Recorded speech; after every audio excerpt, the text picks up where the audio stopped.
its quiet, church-shadowed town of Wrenwood, Michigan. People didn't talk about secrets. They buried them.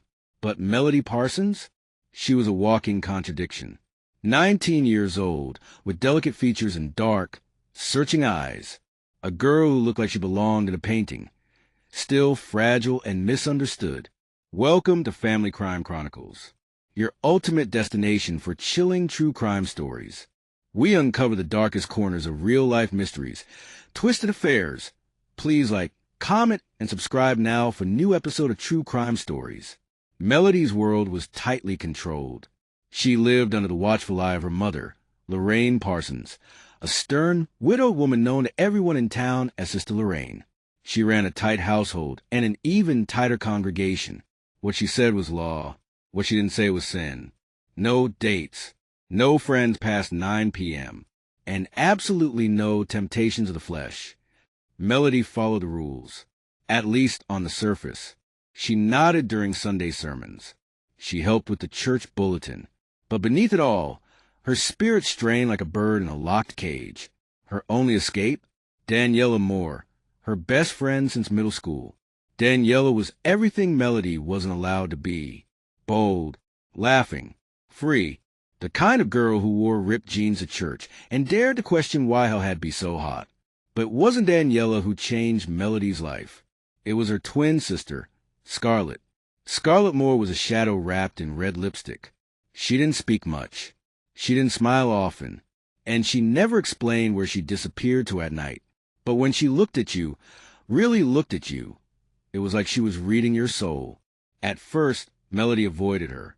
But Scarlett didn't seem interested in being avoided. They started bumping into each other more often. At Daniela's house, in the halls after school, on the lake trail, where Melody liked to sketch alone. And then came that summer, the one that started like any other, and ended in blood. It started when Daniela left for a week-long church youth retreat in Wisconsin. Melody had planned to avoid the Moore house that week, out of respect, or maybe guilt. But Scarlett had other plans. She texted Melody out of nowhere, "Come over, just us tonight." Melody hesitated, then said yes. That night, something shifted. They watched old horror films in Scarlett's basement. They made popcorn but didn't eat it. The space between them on the couch slowly disappeared. Scarlett leaned in, brushing hair behind Melody's ear, her touch slow, deliberate, and Melody didn't flinch. She didn't pull away. She closed her eyes instead. And for the first time, she kissed someone not out of curiosity, but need. That week became a blur of secret meetings. Behind the school gym, at the edge of Wrenwood Lake. Once inside Scarlett's bedroom. Door locked, music turned loud to drown out their laughter. Melody didn't feel trapped with Scarlett. She felt free. And Scarlett?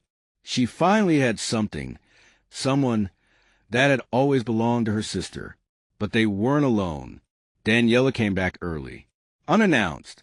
She climbed onto the roof outside her bedroom to sneak in through her window and saw everything through Scarlett's curtainless glass. Two silhouettes. One tangled moment. One betrayal. She didn't scream. She didn't cry. She just watched. And that's when the rage started. Not heartbreak, but something colder and sharper, like a blade. Daniela never said a word. She came home like nothing had changed. She smiled, laughed, even hugged Melody when she saw her again. But underneath that smile, something darker brewed. In the days that followed, Melody started getting strange messages. First, they were subtle. People in this town talk. Then harsher. Your mother wouldn't be proud. And finally violent. Tell the truth, or everyone will know what kind of girl you are. Melody didn't know who it was. She assumed it was a troll. A classmate, maybe. She didn't dare tell her mother. Not with Lorraine's hardline faith.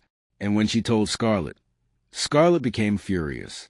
She offered to confront whoever it was. But Melody told her not to. She just wanted to make it go away. That's when Daniela made her move. She walked up to Melody during lunch one day, smiling sweetly. "Hey, I'm throwing a private party tonight. No phones, just close friends. You should come. We haven't hung out in forever." It sounded innocent. Too innocent. Melody hesitated. But something in Daniela's voice, soft, sincere, convinced her.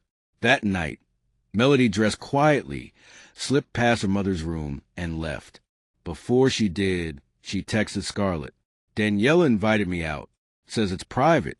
I'll let you know how it goes. Scarlett replied immediately. I'll come too. But Melody stopped her. No, I think it's a peace offering. I'll be fine.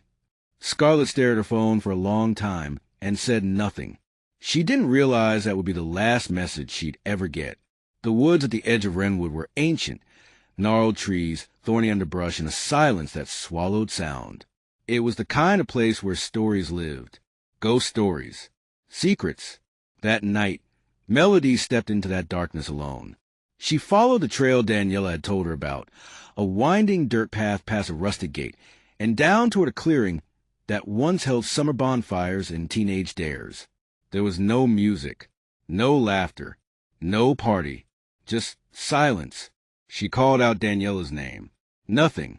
She turned back, and that's when she heard something, movement, twigs snapping, a shadow shifting between the trees.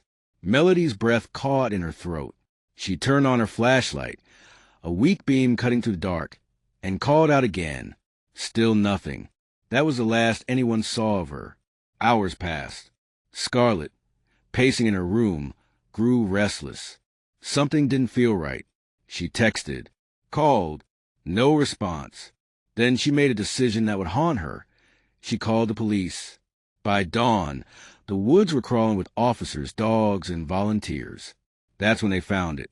Torn fabric, Melody's jacket, snagged on a tree branch. Her phone, screen shattered, covered in dirt, laying near an old fire pit. And blood, dried, soaked into the soil. But no Melody. When officers knocked on Daniela's door that morning, she looked confused. Calm. She said she never saw Melody that night. Said she was home, watching movies. Even smiled and offered detectives tea. Scarlett, standing just behind them, stared at her twin and knew in her gut. Daniela was lying. Detective Olivia Rivers had been in Wrenwood for only 3 months. A transfer from Detroit, looking for a slower pace after a decade in homicide. But she knew from the moment she read Melody Parsons' case file. This wasn't going to be slow. A beautiful girl. A blood-stained clearing. A trail of silence. It didn't sit right. She started where most people don't, in the high school hallways. She interviewed classmates, teachers, even the janitor. Most students described Melody as kind but quiet, kept to herself. Only ever seen with Scarlett and Daniela. One girl mentioned something strange. How Daniela had once screamed at Scarlett in the parking lot. Something about betrayal. Something about Melody. That's when Rivers turned to the digital trail. Phone pings placed Melody near the woods at 8:46 p.m. But the real breakthrough came from an unexpected source. A hiker's dash cam, mounted to his backpack. Footage captured Daniela's car, unmistakable, with a cracked rear light, parked at the entrance of the woods just 10 minutes before Melody arrived. And that wasn't all. With a warrant, they searched Daniela's house. On her laptop, buried under a backup email, were deleted drafts of anonymous threats, all sent to Melody, each one darker than the last. But the final nail? A lockbox under Daniela's bed. Inside, Melody's necklace, bent out of shape, and a sweatshirt. Not just any sweatshirt. Melody's. The one she wore the night she disappeared. Soaked in blood. Daniela said she didn't know how it got there. Said it wasn't hers. But Detective Rivers had seen that look before. The twitch in the eyes, the way the fingers curl. She knew a guilty mind when she saw one. And she was just getting started. Daniela Moore was arrested at dawn. She didn't resist. She didn't ask questions. She just stood there, barefoot in her kitchen, eyes red from what might have been crying or not sleeping, or neither. At the station, she said little. When pressed, she claimed Scarlett planted everything. Said her sister had always been jealous, always manipulating people, always playing victim. She claimed Scarlett had framed her to get rid of the competition, to keep Melody. But Scarlett wasn't silent. She handed detectives something no one expected, a screenshot A message Melody had sent her just hours before the disappearance. If anything happens to me, check Daniela's room. She's been watching me. I think she knows. It was enough to shatter any illusion of doubt. The trial began 2 months later. The courtroom was packed, small-town curiosity clashing with national media coverage. Prosecutors painted a picture of twisted jealousy, of a girl so obsessed with her sister's relationship that she masked rage with manipulation. They laid out the threats, the dashcam footage, the lockbox, and finally, the text from Melody herself. Daniela's defense team argued it was circumstantial, that Scarlett had access, that Melody could have planted the text. But the jury didn't take long. After just 6 hours of deliberation, they found Daniela more guilty of second-degree murder. She was sentenced to 32 years in prison, with no possibility of parole for the first 20. Still, one question remained. Where was Melody? Without a body, closure felt like a myth.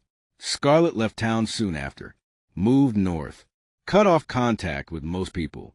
She never did a single interview. But each year, on the exact day of Melody's disappearance, she returns to that clearing in the woods, where the fire pit still stands, cracked and blackened. Some say she just sits there, holding the old necklace. Others say she whispers Melody's name to the trees, waiting for an answer that never comes. But whatever she hopes to find, only the silence ever responds. In Wrenwood, Michigan, people still whisper about the girl who vanished for love. Some say Melody ran away, afraid of judgment, of exposure, of her truth. Others believe she never left those woods, that her voice still clings to the trees, that her story is trapped between the roots and the silence. But what everyone agrees on is this: love can be a beautiful thing, until it's not, because sometimes the people who say they love you most are the ones you should fear the most. And sometimes the real danger isn't who's watching you, it's who's pretending not to. If this story made you think or feel in ways you didn't expect, don't forget to like this video, subscribe for more true crime deep dives, and let us know in the comments. Do you think justice was truly served, or is the real story still buried in the woods?